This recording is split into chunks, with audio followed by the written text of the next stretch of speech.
Welcome to Manage This, the podcast by project managers for project managers.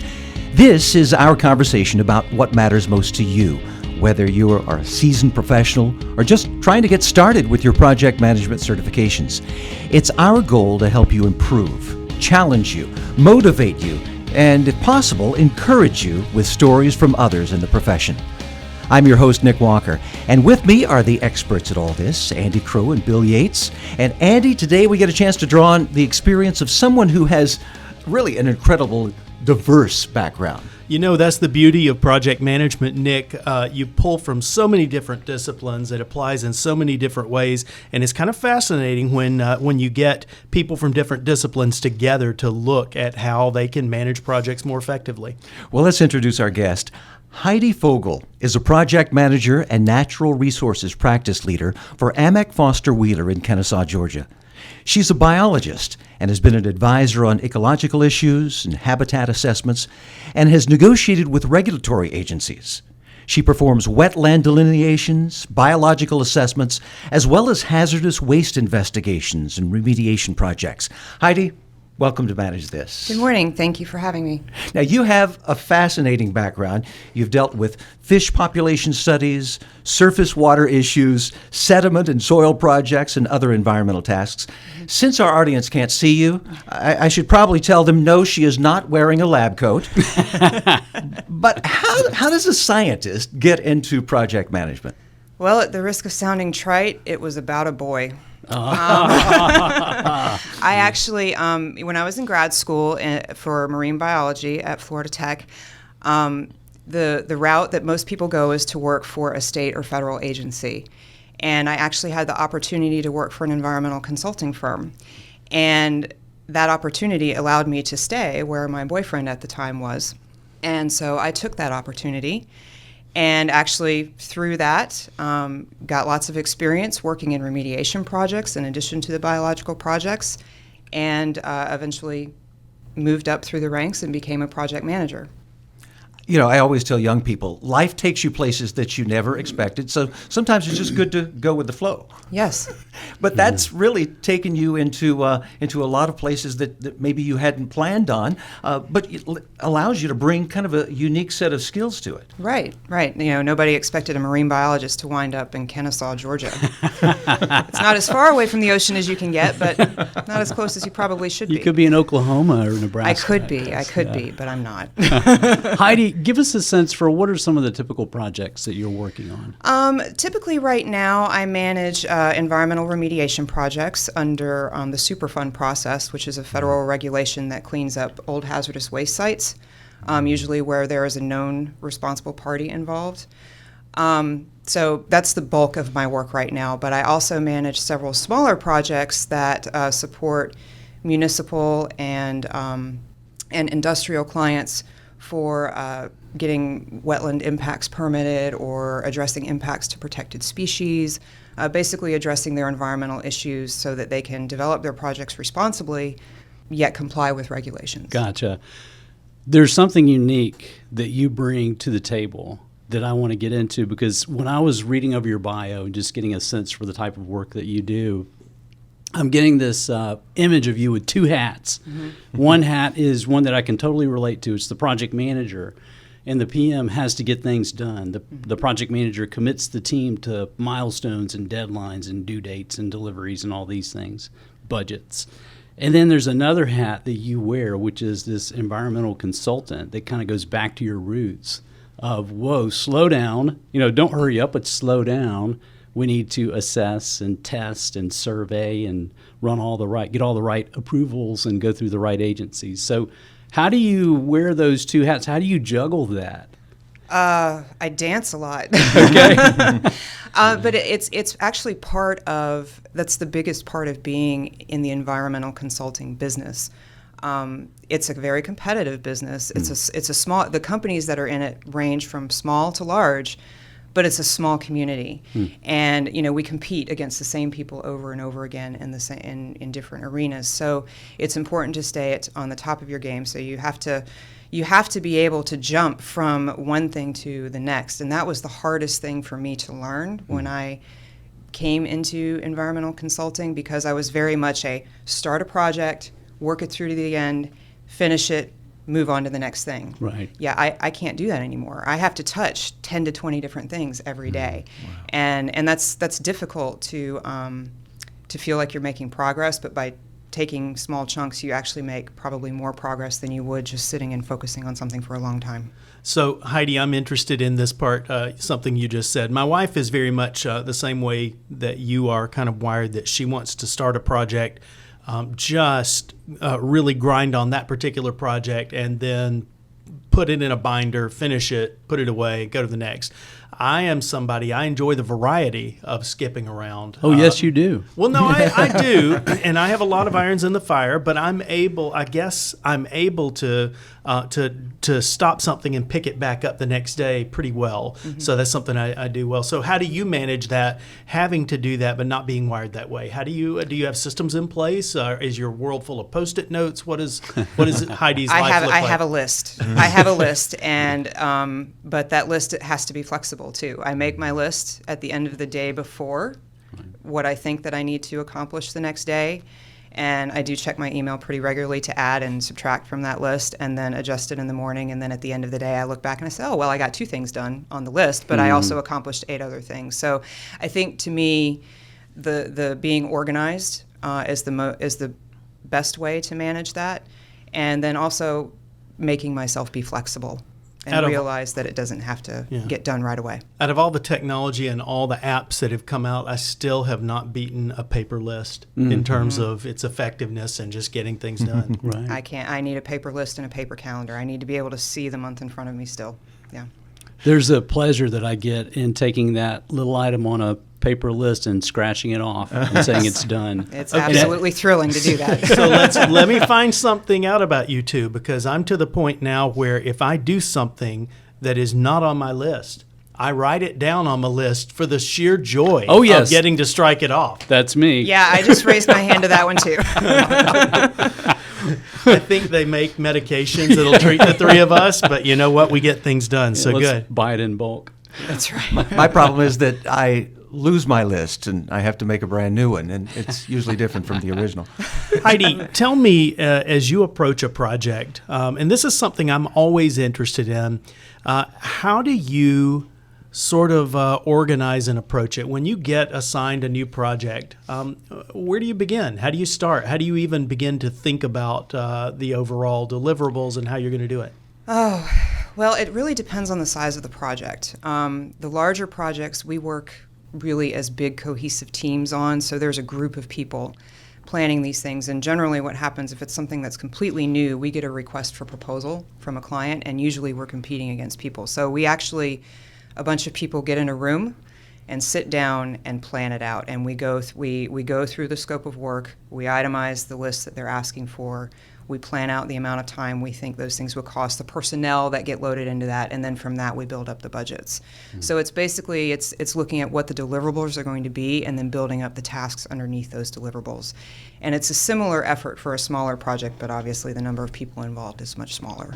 That's good. I can think back to RFPs where our team did a great job of estimating, and we won the business, and we actually made money off of it.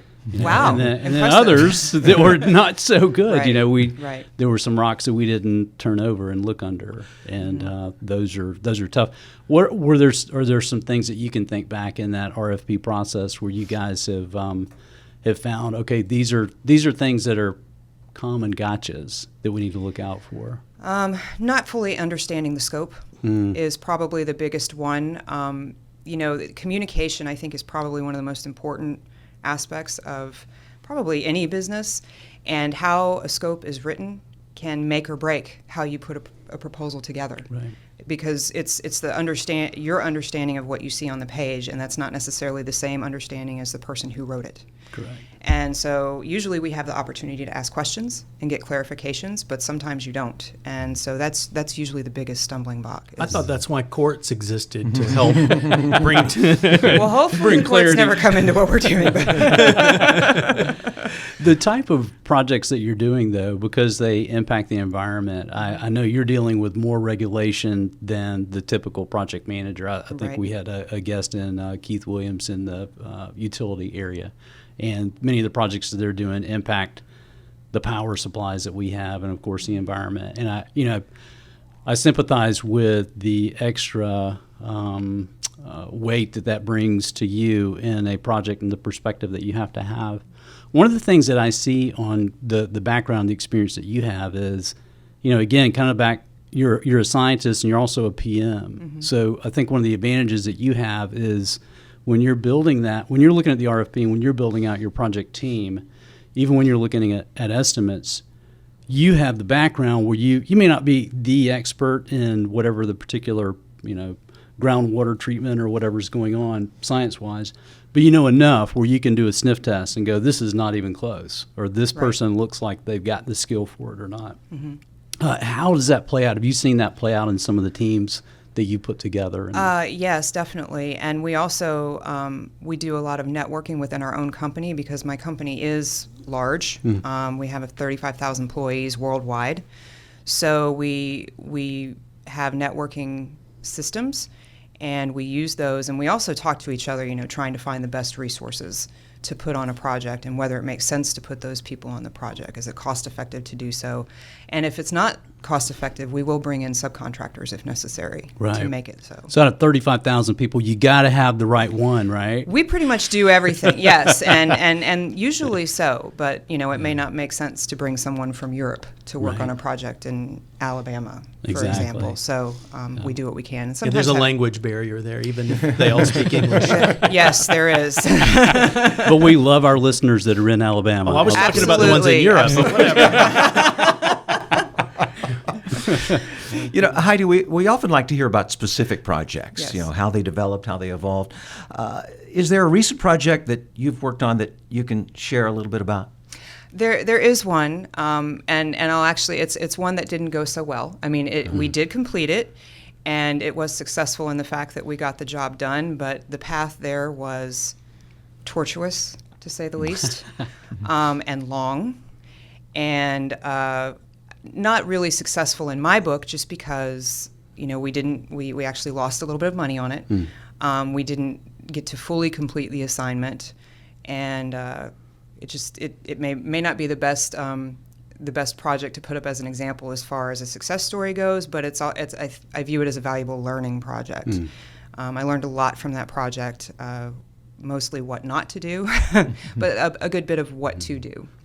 So Heidi, to me, those are some of the best lessons that we can learn is when you learn what not to do. And it's valuable. It's valuable sometimes to color outside the lines, see that you maybe made a mistake and look back at it and think, okay. So in this case, did you learn anything? You said maybe some things that you wish you hadn't done?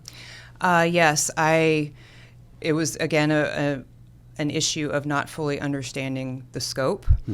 We were brought in as a subcontractor on the project by another firm that then went out of business. So then the client wanted to contract with us directly, and the scope kept... That sounds good, right? It sounds good, eliminate the middleman.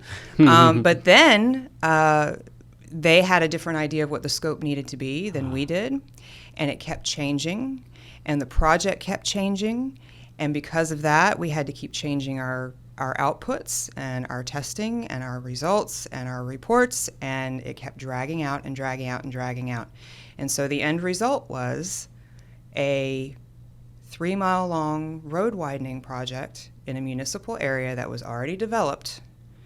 Took more than 5 months to get 5 years to get the environmental wow. documents approved. Wow. And we lost not a lot of money, but we had to go back and ask for money multiple times from the Board of Commissioners, and they got to the point where they said, do not come back and ask us for more money. So we had to finish, but then we lost money on the job. And we got it done, but it was, not the best result.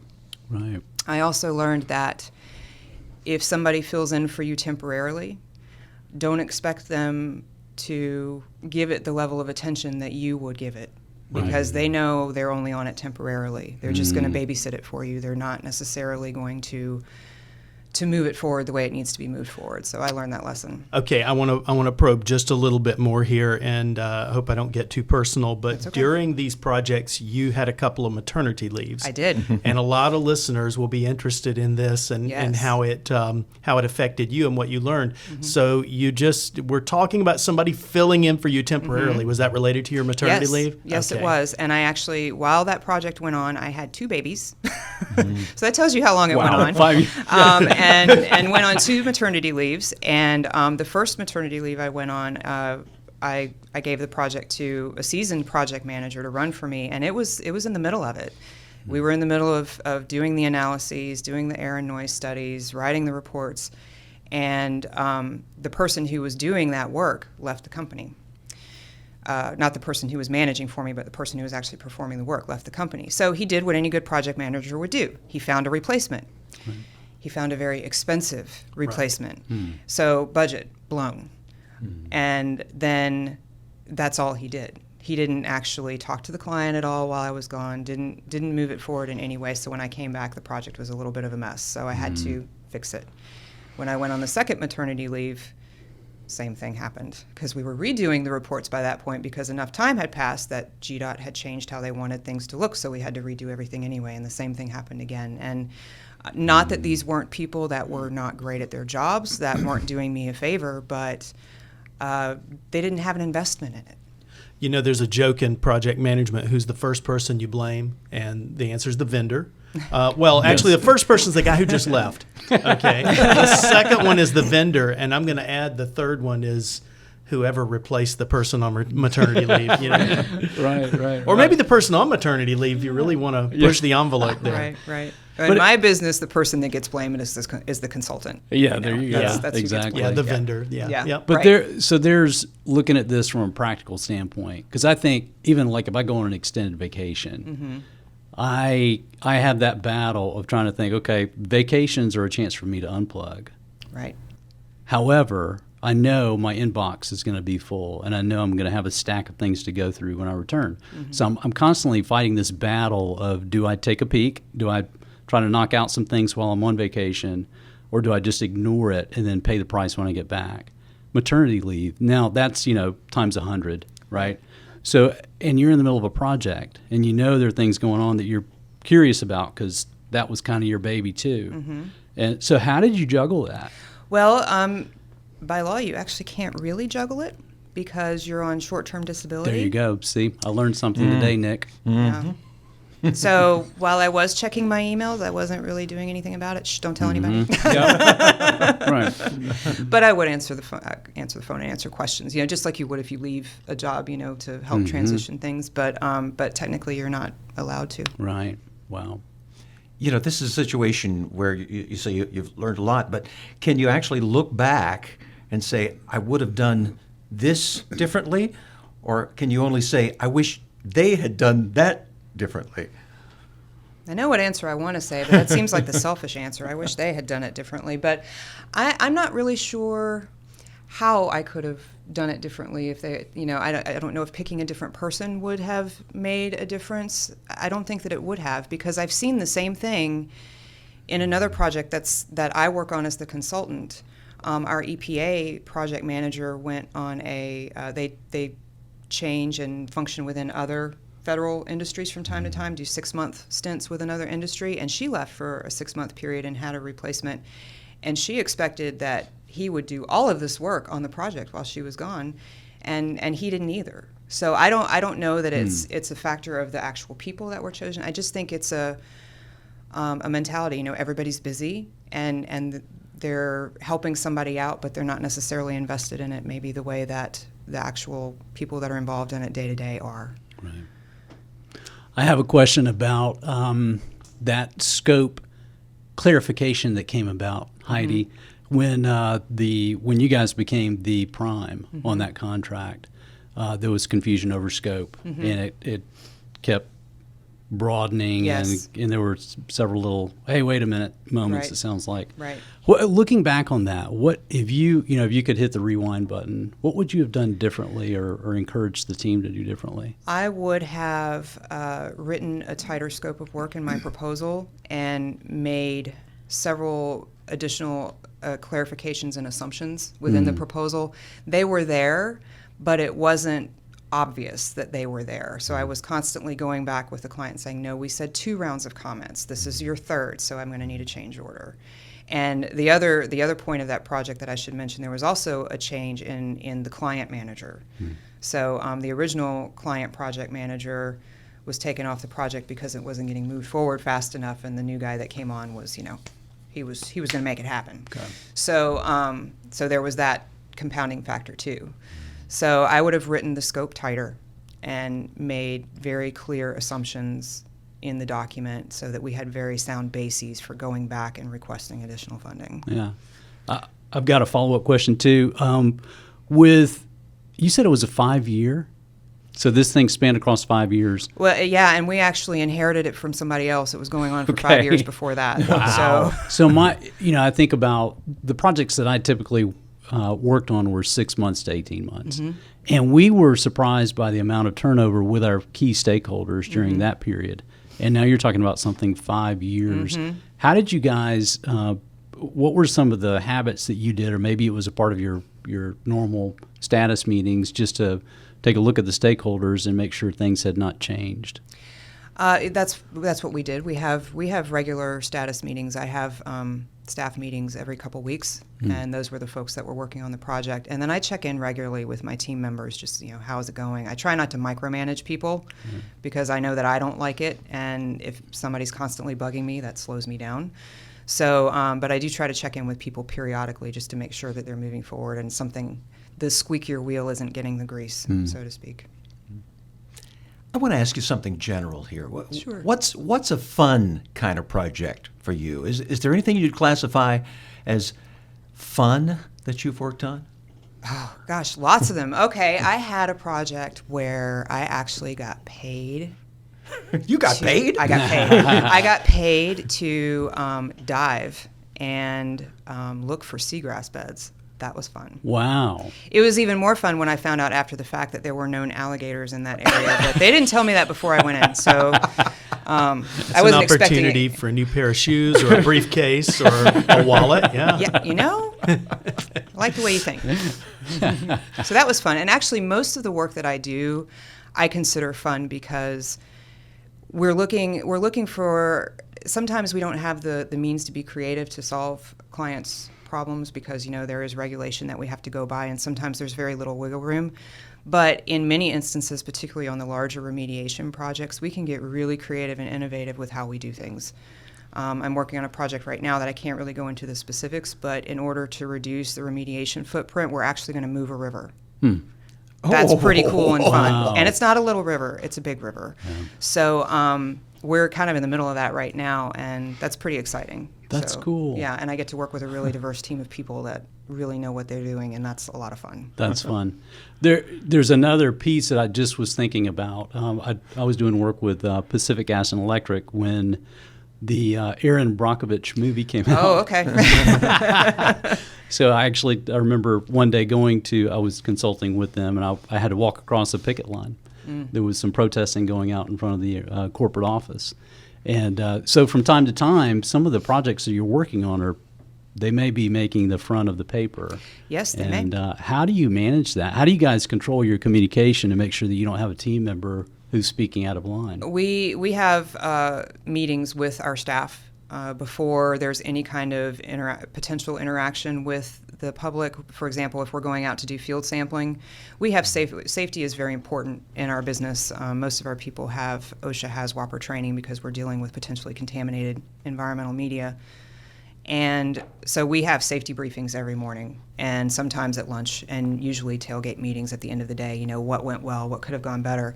So when that's an issue, particularly first meeting of the day, we say, if anybody comes up to you and has a question, here's what you're to say, and we usually have been told by the client what to say. Here's who you can refer them to if they have questions. And, if you see a newspaper reporter or anything, just make sure you've got your gloves on, make sure you're doing your job right. But that's what we do every day, but that's what we do. We communicate with our staff to make sure that they know. But it does happen on occasion that somebody messes up. Heidi, I've got a question as we kind of wrap up the podcast here. What do you look for in a PM, in a project manager? What characteristics are you most interested in for project managers that you work with or that work for you? An ability to think quickly on their feet is very important. Also, the ability to work well with a diverse group of people, because you need to be able to absorb other people's ideas and interpret how they might work within the framework of what you're doing. You need to be detail-oriented enough to be able to pay attention to your scope, schedule, and budget. And you need to have good planning and organizational skills, particularly if you're working in large, diverse projects. It's crucial, it's essential. You can't just, be a happy-go-lucky, let it lie kind of project manager. There are movies playing in my mind with each one of these that you're talking about, because you learn the hard way. You'll meet the best person in the world who lacks one of these skills, and you get burned on. And it's always going to be the one that's missing, where you get scorched. And I think probably one of the best examples I got, and one that I try to follow, is I would never ask my team members to do something I wouldn't do myself. If even swim with alligators. I did it. So, but I think you have to garner respect with the people who are working with you, and you have to, if you're going to ask them to stay late to put a report together, you should be right there with them, not going home and kicking your feet up. Well, Heidi Fogell, thank you so much for being with us here on Manage This and giving us your valuable insight. We actually have a special memento of your visit here, that coffee mug sitting in front of you. We've gone to great expense to provide that. We've not moved rivers, but you could use it for tea or coffee. Probably even grow seagrass in it if you like to. Maybe so. Well, thank you for having me. I enjoyed being here. Well, thanks, Heidi. And Andy and Bill, as always, thank you for your expertise. Here at Manage This, we pride ourselves on being able to provide a double benefit from this podcast. Not only do you get the benefit of hearing others' experiences, but you also earn PDUs, professional development units, toward your recertifications. To claim your free PDUs for this podcast, just go to velociteach.com and select Manage This Podcast from the top of the page. Click on the button that says Claim PDUs and just click through the steps. That's it for us here on Manage This. We hope you'll tune back in on April 4th for our next podcast. In the meantime, you can visit us at velociteach.com/manage this to subscribe to this podcast, to see a transcript of the show, or to contact us. And tweet us at manage_this if you have any questions about our podcasts or about project management certifications. We'd love to hear from you. That's all for this episode. Thanks for joining us. Until next time, keep calm and manage this.